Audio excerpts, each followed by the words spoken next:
Hello, my name is Tony, and I was asked to do this video by Carrie and LaFonda concerning a pretty uncomfortable subject. It's basically racism and how it relates to my experiences within the fire service.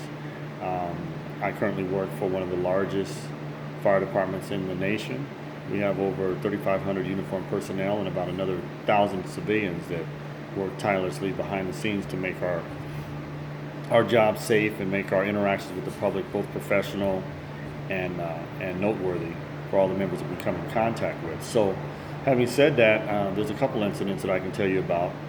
One of them happened recently um, that occurred in the fire station that I was working at with 9 personnel. And this incident actually occurred with a European American. Of course, I'm an African American, if we can use those descriptive terms to describe ourselves, in which he was a little bit disgruntled at having not been given the proper treatment as he described by our fire chief, who happens to be an African American.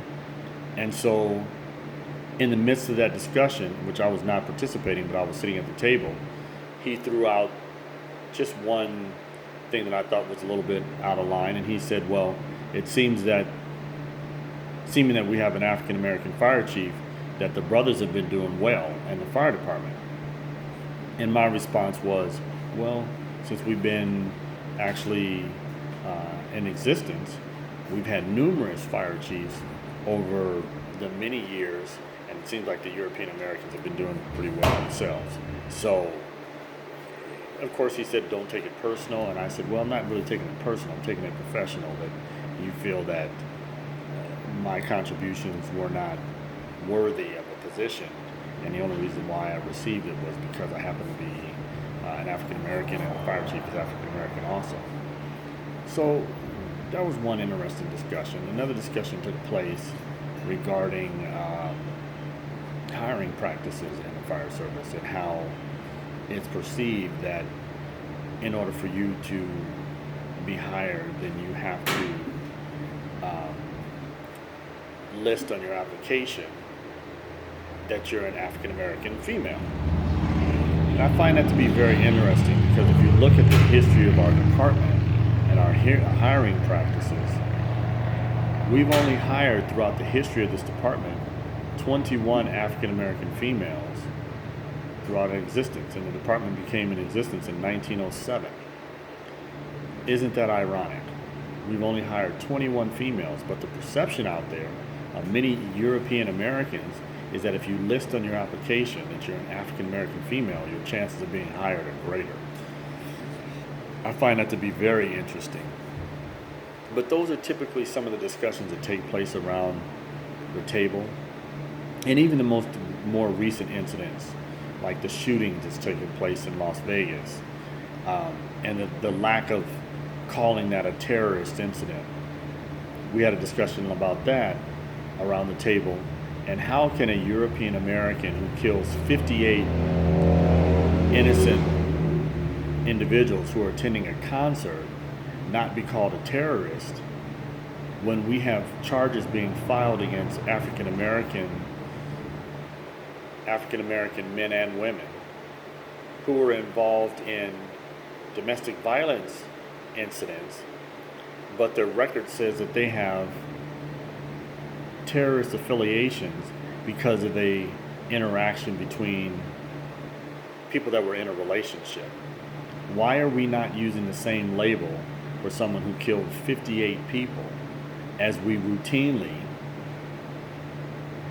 label African Americans who are in domestic situations that happen to have some kind of interaction with the law? Unfavorable? Absolutely. Unconscionable? Absolutely. But why do we call that terrorism? Is it simply because there are 2 African Americans involved? And in this incident where the gentleman killed 58 people, he was a European American, so we're not going to call him a terrorist. That's interesting to me. So, another thing that came up that was kind of interesting was a recent discussion I had with one of the battalion chiefs here, which I absolutely have the utmost respect for. And he was kind of put off by some discussions he was having on Facebook in which they were discussing incidents such as the mass shootings and European Americans not understanding how African Americans perceive those shootings and how the police are interacting with our communities differently than they are interacting in European communities. And so I said, well, first off, he's a good friend of mine, but I still call him Chief. And I said, listen, Chief, if you want to have this discussion, we have to establish some ground rules.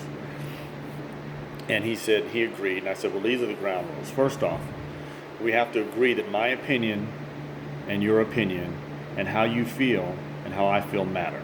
So we can't discount how each other feels about this based on our experience. Feelings are valid.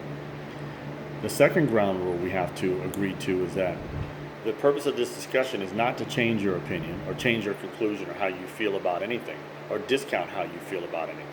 The purpose of the discussion at the end of the day is only to understand what your position is. And if we can agree on that, then we can have a discussion. If we can't agree on that, then we can't have a discussion. And so we agreed. And so I explained to him that I read his Facebook post. And his Facebook post, just in summary, was something like, I don't understand why all these African Americans are so upset, and why does one individual seem to speak for all the African American community? The bottom line is, if people would just get a job, take care of their children, not commit crimes, and not use drugs in the African American community, then everything would be okay. And he couldn't understand why that was taken as being offensive. And so I said to him, I said, well, here's my perspective. Let's talk about genealogy. And I asked him, did he know his genealogy? And he went to explain to me that his mother was German, his dad came from Austria. His family history, not his mother's direct mother and father, but his lineage was German and Austrian throughout their history.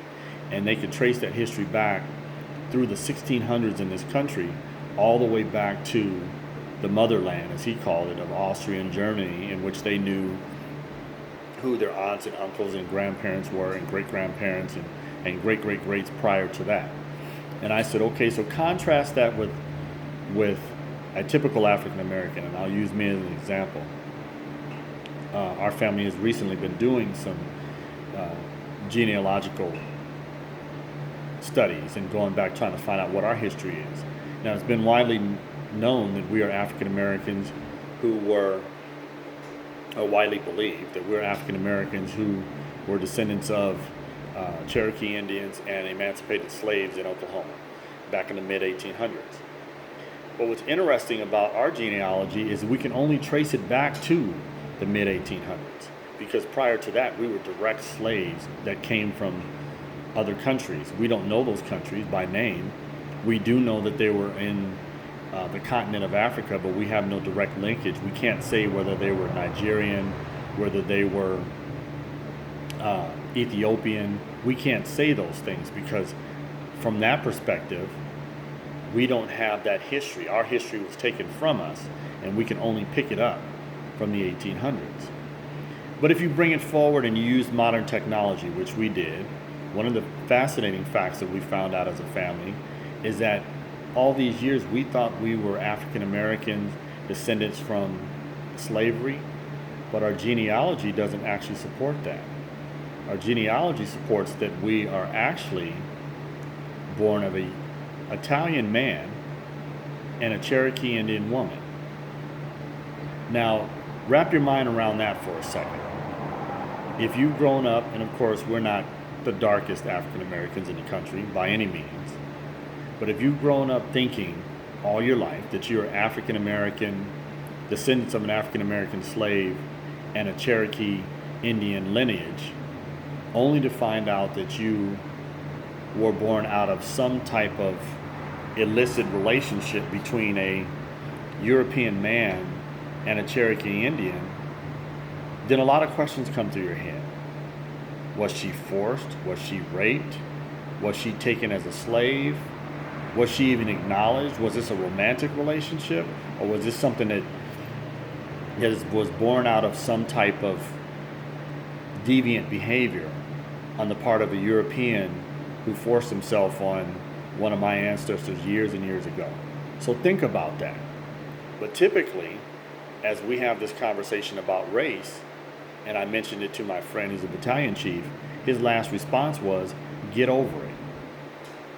Well, if you think about it, okay, we can trace our history, my family history, back to the mid 1800s, in which Lincoln was shot and we were supposedly freed from slavery, but then we were subjugated into mass segregation, denied the right to equal rights to vote. Emancipated slaves were then re-enslaved during Jim Crow laws. Separate but equal laws were forced upon us. We didn't even get the right to attend the same schools until the 1960s. So how can you just say get over it?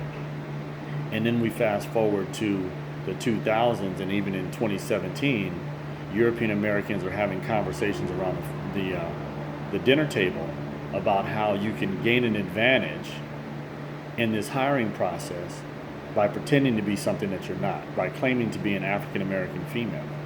So how do we get over that? How do we bond with the reality that us as a people have been scarred and have been subjugated for so many years, and now we're just supposed to get over it because, first off, we had an African American president, and in my profession, we have our first African American fire chief, so everything is great, and we should just get over it. So, interesting conversations that are being had. Unfortunately, I think these things still do exist within my profession and within other professions, but the best thing we can do is come together as a people and have dialogue. But in order to have dialogue, we have to have rules. The first rule that I will have before I have any discussion with anyone about race, religion, sex, sexual orientation, or anything like that is, first off, your feelings are valid, my feelings are valid, and the discussion is not meant to change your mind. The discussion is only meant to understand your position. Thank you.